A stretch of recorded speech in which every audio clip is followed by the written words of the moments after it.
Metacritic is unreliable. For those who don't know, Metacritic is a website that gathers up review scores from magazines, newspapers, and websites from all over the world and averages them all together to give a video game one final cumulative score. For years, gamers have been using Metacritic as their source for a game's true rating. Since it's an average of all the other reviews combined, it seemed like the definitive way to see where a game truly fits in as far as its rating or its overall grade. There's a huge problem with this though, and that is the dishonesty among several game reviewers. And it's not exactly the reviewers' fault either. The publishers of the games are also the ones behind much of the dishonesty. Game publishers have admitted that they cater to critics in lavish ways in an attempt to prime them into giving their game better reviews. An article on cinemablend.com provides quotes from an anonymous game publisher where they admit to this. Here is a quote from that article. "We don't take steps to get good reviews, we take steps to make good games. Then we invite reviewers to fancy promotional events to warm them up on the game before they play it on their own. I think of our launch parties as a warm-up comedian for the main act. Warm-up comedians are there to get you laughing and excited, so when the star performer walks on stage, you're primed and ready to enjoy the set. Our promo events are the same way. We bring out media to a fancy location, wine and dine them, show them the best parts of our game, and generally build an anticipation for release. The theory is that once they get the game and play it privately, they already have a positive association with the game, which may influence their final score." So I'll put a link for the full article in the description should you feel inclined to read the rest. There's another article on ZelgeInformer.com where a former IGN employee who also remains anonymous admits that this happens on a regular basis and that the reviews are heavily based on who's throwing around the most money. You can read it yourselves. I'll also have links in the description for this article, but I'm just going to read the first line of the second paragraph here. IGN, among several other publications, alter review scores, alter editorial pieces based on who's paying the bills. That just goes to show you that you can't trust review scores because they simply may have been influenced by bribery and incentives. Yet another article is from VGRHQ.com, and it has several anonymous video game critics who admit that they are told to give negative or low scores to games in order to create more traffic and get more clicks on their website, which in turn results in more ad revenue and more money for the site. Statistically, negative reviews attract more attention than positive reviews, but if the reviewers are being bribed a different way, say by the publisher lavishly catering to them as I mentioned a minute ago, then they will be inclined to give a more positive review in hopes of getting the same type of treatment the next time they're asked to review a game from the same publisher. The bottom line is that it's a shame you simply can't trust a lot of the review scores of video games these days. So here's an example from the VGRHQ article.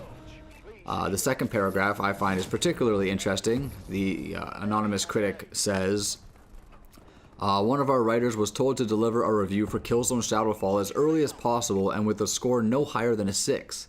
It would be posted ASAP and before the proper time. It happened and it worked. It's not the last time I heard about such a tactic either."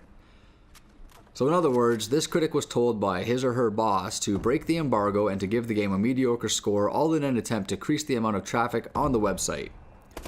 Had Guerrilla Games pampered these critics with dinner and hospitality, they likely would have been more inclined to give the game perhaps an 8, and they would have adhered to the embargo.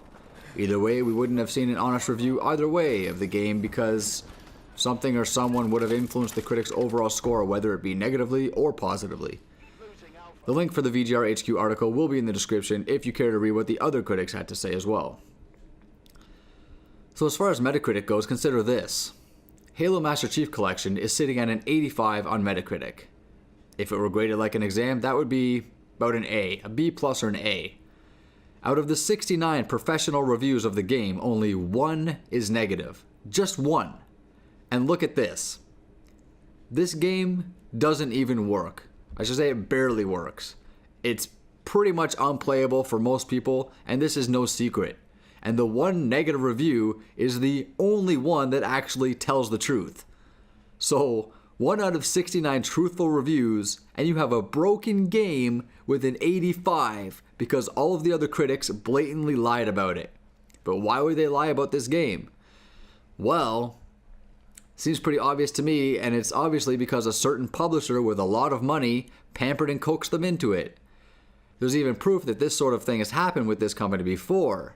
If you remember when Microsoft was caught last year offering Machinima partnered YouTubers extra CPM money if they promote Xbox One on their channels. And it was a pretty juicy deal too, since average CPM is about $1 per 1,000 views, and Microsoft offered to triple that to anyone who promoted Xbox One. So they were basically paying people to say the console was good whether they thought so or not, and based on all of the evidence surrounding how broken Master Chief Collection is, it appears that the reviewers who gave it high scores were possibly bribed or paid similarly. Otherwise, how do you justify giving an 85 to a game that doesn't even function as it's supposed to? That's like a teacher giving you an A on your exam even though you wrote the word poop as most of your answers. Well, something like that just ain't gonna fly unless your teacher's shady and you paid him or her for that A. Upon my research of this issue, I did a search on Google to see if I could find any evidence of Sony bribing some game critics, but I just couldn't find anything. If you know of a story or a situation and have a link to back it up, let me know in the comments below, or you can link me on Twitter. Recently, I began to have suspicions of this though, after getting my hands on Bloodborne. From what I gather, it's the highest rated game so far of this generation. I read several reviews and they all have similar pros and cons. But one thing that all of the reviewers keep seeming to ignore is the performance issues and the graphics flaws. And I'm not going to go into detail on those things, but there are some notable issues and I'll cover them in my Bloodborne review video, but it just makes me wonder, are performance and visual flaws not taken into account when rating a game these days? Or perhaps some critics were just treated to a fancy feast and opted to ignore these flaws when writing the review. This is just a theoretical speculation, of course, but you gotta wonder why these rather important attributes are being left out of all the reviews.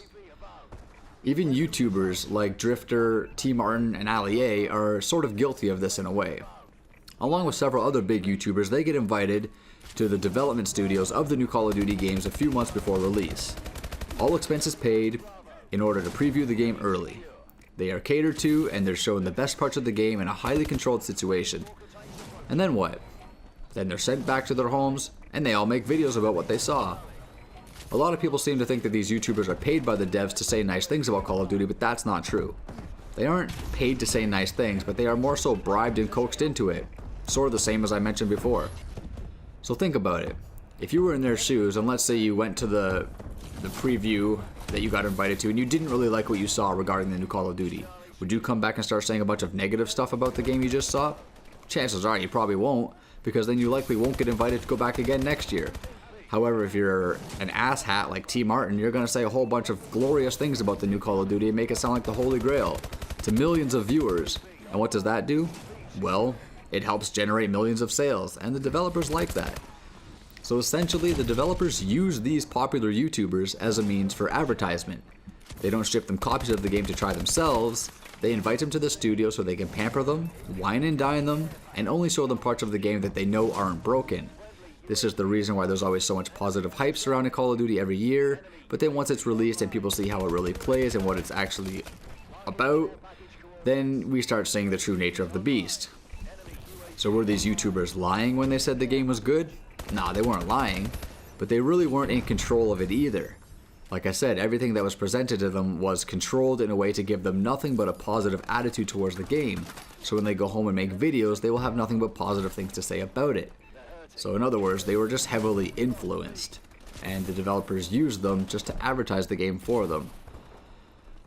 One last thing I would like to add on this topic is a tiny bit of info that I got from an industry insider that feeds me bits of information from time to time.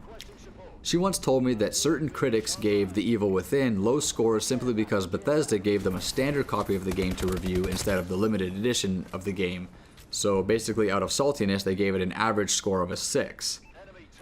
Take this for what it's worth. I said I can't provide any proof of it, but if you consider everything else I provided in this video, it still seems like a pretty legitimate claim. So if you're the type of person to use Metacritic score to prove to someone that a game is good, then you should probably try to obtain another form of evidence, because Metacritic may be a legitimate website on its own, but the scores it provides us are compiled of a mixture of lies and truth. A lot of the games that score really high probably don't deserve it, and a lot of the games that score really low probably don't deserve it either. If you use Metacritic or any other gaming website reviews as a means to determine whether or not you will go out and buy a game, just make sure you're aware that the things these reviews will tell you may not be entirely true, and they might leave out some very important key information, such as the game doesn't work. So that's going to be it for this video, guys. I hope you liked it. Please leave a like, drop a comment below, and let me know your thoughts on this. Thank you guys for watching. I'm Vile Self. I'll see you guys all in the next video. So until next time, villains, later. Friendly UAV above. Enemy taking C. Enemy taking A. Our UAV is online. Launching care package. UAV recon standing by. We lost A. Our UAV is online.